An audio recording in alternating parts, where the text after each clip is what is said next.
שלום, אני ליאור. היום נעשה בדיקת גרף, פעולה של מזרק הדלק. כאן יש את הגרף, בגרף הזה שלושה חלקים. חלק ראשון, המזרק מחובר, זה 10 וולט, שזה כאן, 1.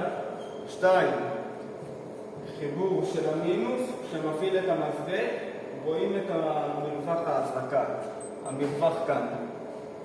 3, קפיצת מתח עם ניתוק המינוס, שזה כאן. עכשיו נעבור נראה את זה.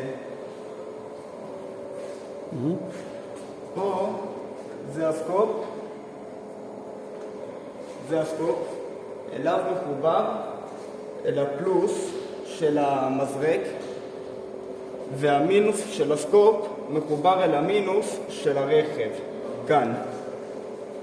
עכשיו, אם נגביר את המהירות... רגע, נפעיל קודם. עכשיו כשנגביר את המהירות, נראה את הטווח הולך וגודל. כאן. תוריד את המהירות. מה